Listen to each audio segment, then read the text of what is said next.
Going on, people? It's your boy DLB and my man US Army. We're sitting here on Google Hangouts, and tonight we're going to be talking about next gen gaming. So, and I know a lot of you guys are like, "Well, man, these consoles haven't even came out yet. So, how are we going to be talking about next gen gaming?" And next gen also has to do with these next gen consoles that are getting ready to come out this year. And this is how. Like I was discussing with my man US, I think that all of us true gamers out there, we need to make sure that we're just taking in all of this console hype and whether you guys plan on sleeping outside overnight or getting your consoles day one or waiting for a while. I truly feel that this is going to be the last tangible consoles that we'll ever have. I think this is going to be the hugest launch in gaming history. There's never been two huge juggernauts to launch their consoles within a couple of days, weeks, or months, what have you, between one another. And I truly do feel that 7 years from now, which would be 2020, 2021, there will be no more consoles for us to go to the store and buy.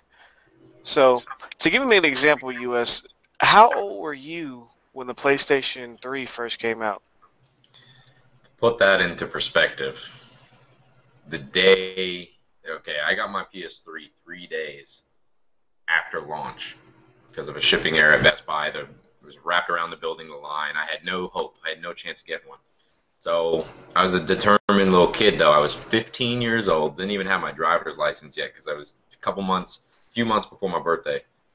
So I called Best Buy every hour on the hour, asking if a shipment came in with PlayStation 3s.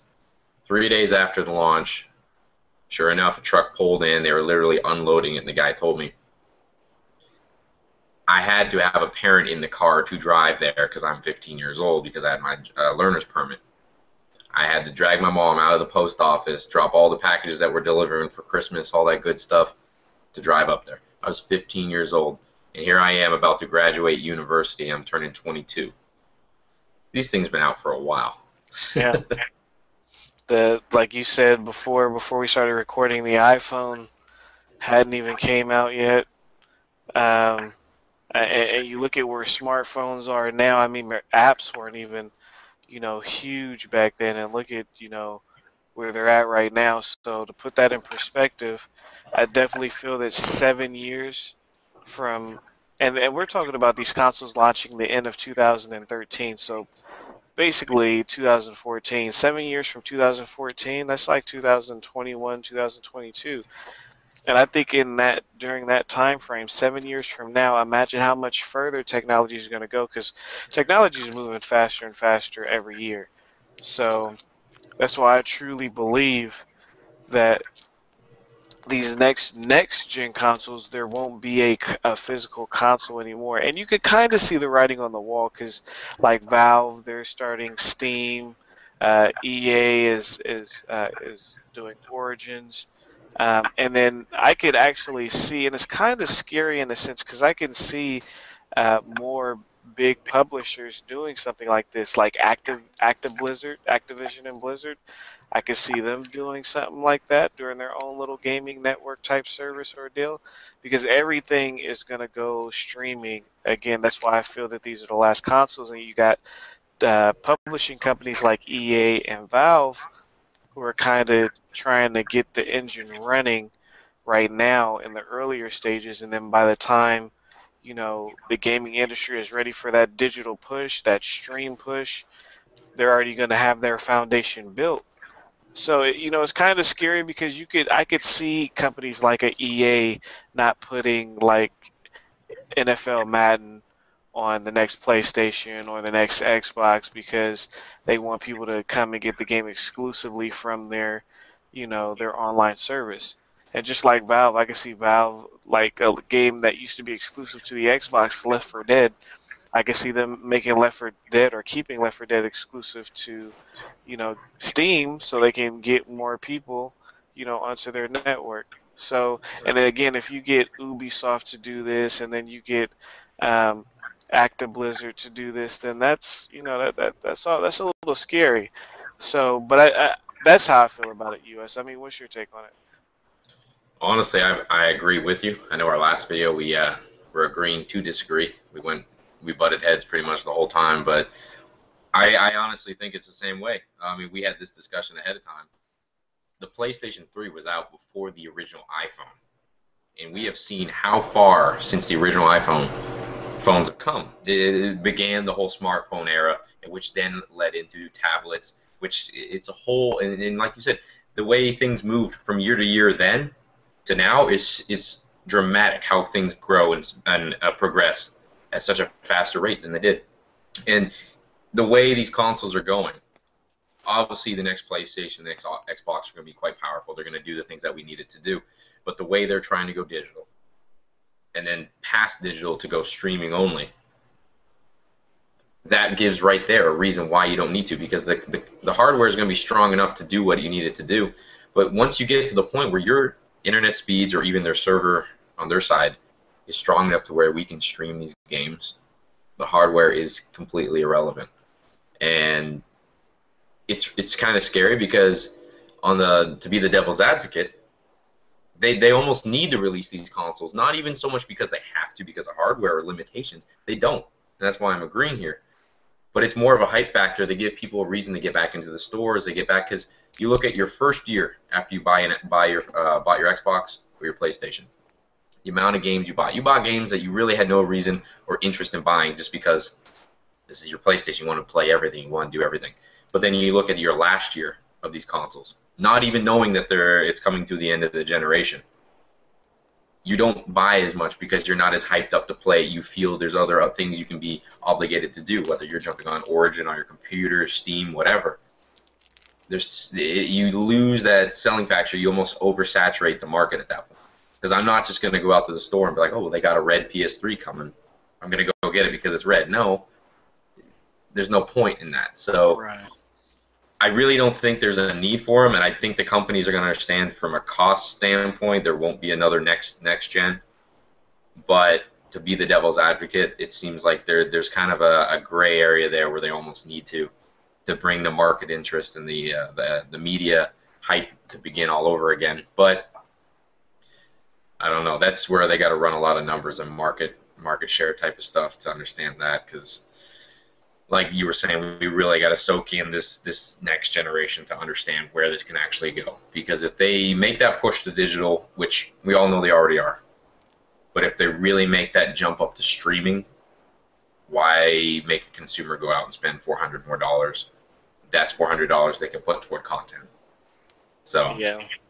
I hear everything that you're saying, and and I would have to agree to an extent. I definitely think that I really don't feel that you'll need the hype train of a console to get people hyped up for the next. I don't even know what we would call it then, because it wouldn't be considered a console. But I really feel that with these next gen titles, or should I say, with these non hardware titles or systems, I don't know, because things like Netflix and Amazon Instant Video and what is it, Hulu, not Hulu, that's Hulu, voodoo. Voodoo. I mean, they don't necessarily need a hype train. It's just, I think it's going to be more of a transition than kind of like because now with consoles there's a build up to the launch, and I think now it's going to be more of a transition from the PlayStation console to now you're accessing your games through whether it's Facebook, uh, uh, your phones, tablets, your smart TVs. Because you have like Google TV built into some TVs now. You have on live built into Vizios. So I think it'll be similar to that. So that's why I think the PlayStation 4 and Xbox 720, I feel that these will be the last consoles that we ever see, and then everything after that, they'll just be built into media hubs, like how you have Apple TV, and it has all these different apps like Hulu Plus, HBO Go, so on and so forth.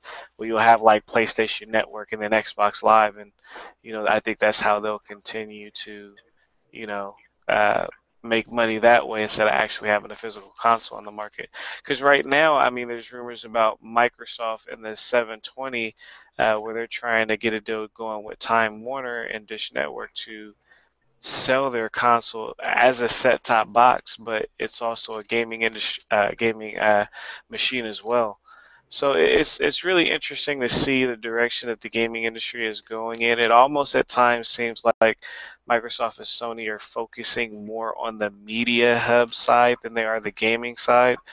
And I mean, we've kind of seen this kind of coming because again, their goal is to get into your living room and for that to be your literally your main hub. Like they don't want your gaming console to depend on your entertainment center. They want your entertainment center to depend on your gaming console.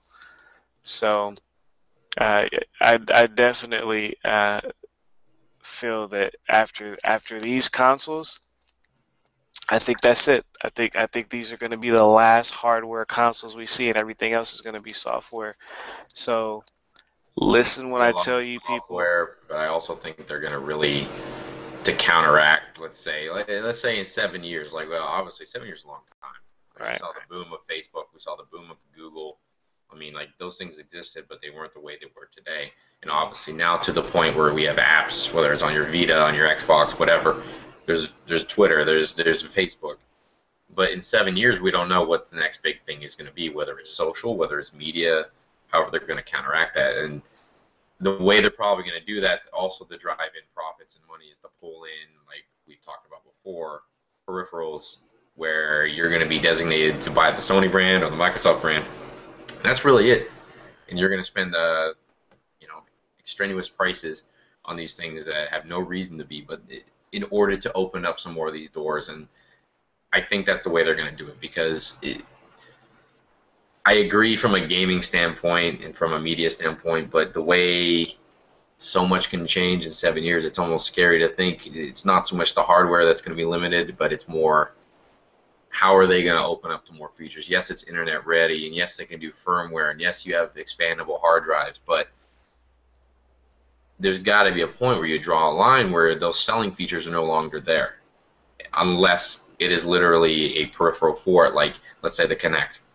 The Kinect was another reason for you to go buy an Xbox. It opened the doors to families, to kids, to women, whoever wanted to use these things. But it comes right. to then, okay, is it the Xbox 360 that's limited on technology to where a Kinect 2 couldn't run on it? Or is it literally the Kinect 2 could work on the 360, it's just the 360 is limited because of the gaming? And if the gaming's not where we're going to be limited for hardware here in the next gen because of streaming, downloadable, or even though they're going to be powerful consoles, are they just going to keep expanding and growing on the peripherals, the selling features? Because we don't know what these next systems are going to contain when it comes to social. Connect to Big Fest, whatever it's going to be. How are they going to grow that to where they're going to continue to bring people into these markets? This keep spending money, and that's the scary thing. But the main focus of these things still are games, and games are the way everything's moving. It probably will be the last time. That's good for my wallet. Well, so I think. Yes, yeah, exactly. So we think hopefully, you just gotta hope that they're not greedy. But one thing that I want to say to you guys before me and US get up out of here is, again, make sure you guys cherish these moments literally as if they're your last, because I really don't think that after this time around we'll see anything in the gaming industry like we're getting ready to see. We're getting ready to see the two giants of the gaming industry go head to head. And it's a beautiful thing because they have to fight for our dollar, for our money. So in the end, us, we, the gamer, the consumers, in the end, we're all going to end up being the winners. Whether you're an Xbox fanboy, whether you're a PlayStation fanboy, whether you're just a huge fan of gaming, we will be the ultimate winners in the end because they're going head to head. They're fighting for a dollar, which means prices will get cut, prices will get lowered, additional content will be added, exclusive content will be added, whether it's gaming or network wise or application wise. But again, just enjoy this ride because it could be our last hardware launch in gaming history. I've been your host, DLB. US man, I really appreciate you for taking the time out and recording this video with me. I appreciate it, truly. Always appreciate you having me on. All right. Well, for DLB and my man US Army, until the next video, we're out of here. Peace. One last thing. Make sure you guys check out our website, DLB-Network.com. On the right-hand side of the site, we record our podcast every Thursday, but you can leave a message whenever you want. We're allowing you, the gamer, the community, to ask questions or just make a comment, and we'll be playing your voice live on air and answering your questions right there on the spot. You guys have a great weekend. Again, DLB, US Army, we're out. Peace.